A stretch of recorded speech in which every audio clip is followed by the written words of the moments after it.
Watch them at any time. If you're interested in joining our email distribution list, you can send a request to our general email and you can receive notices about what we're doing when we're having public hearings, pose any questions at any time. We're also developing a public participation plan to sort of formalize and document all the efforts we're taking to maximize public input to our proceedings. And then here I am at one of your community meetings, but if there are other groups that you're members of, I'm happy to come out at any time. Nights, weekends, glad to come out and explain what we're doing. The next slide just shows, again, our series of public hearings, and one of my other handouts has a bigger version, so it's easier for you to see. I would note that the city charter requires us to have 7 public hearings, and the commission intends to hold at least 19. So the closest one to us is actually just here at Sanford. Yes.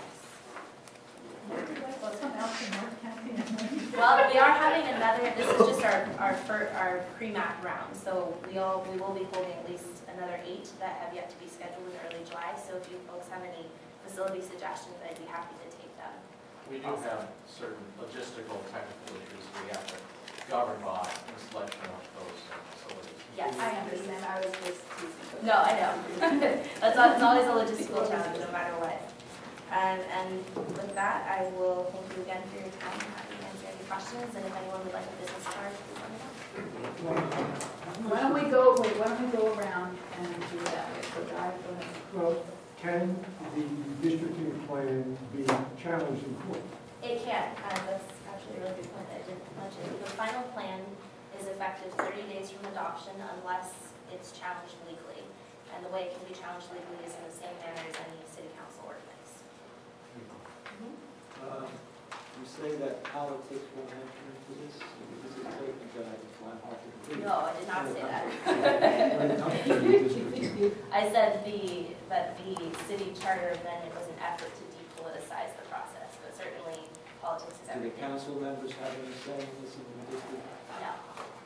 We actually have very strict bylaws that the commission has imposed on themselves where they're not to have any contact with city council members, the mayor, or their representatives. All communication either has to happen through the public forum or in written communication to the entire commission. We have a log also. We also have a monthly communication log so that everything that we do, for example, I'll put Rancho Bernardo Community Council on my log tonight. Yes.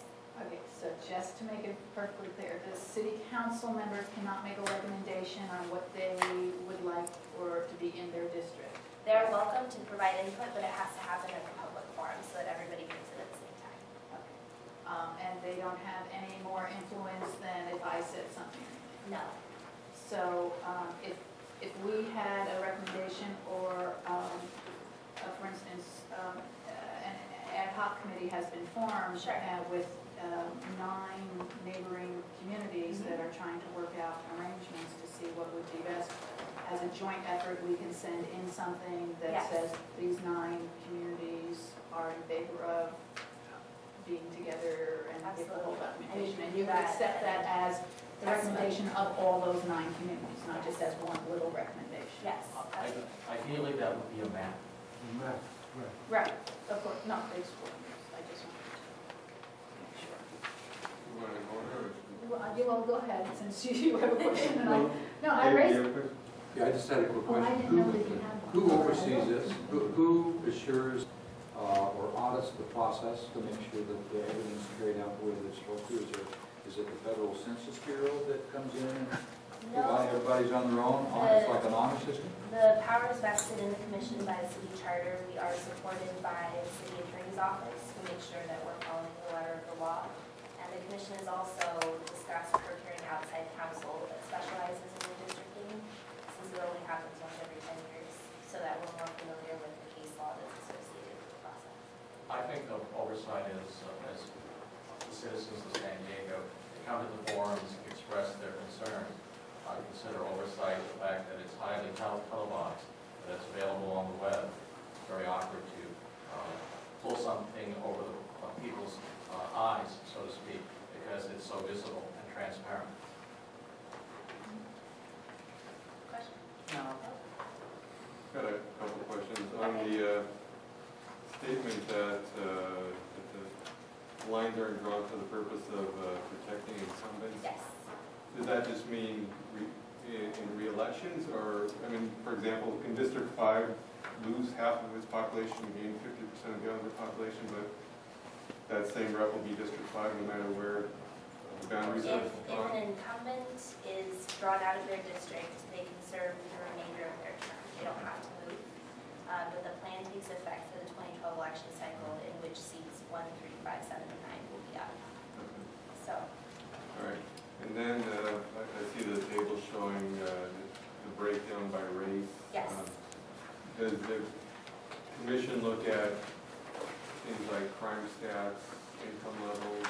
The charter requires us to rely exclusively on U.S. Census data. There are several other sources of data that are out there, but what we are charged with looking at is exclusively U.S. Census data.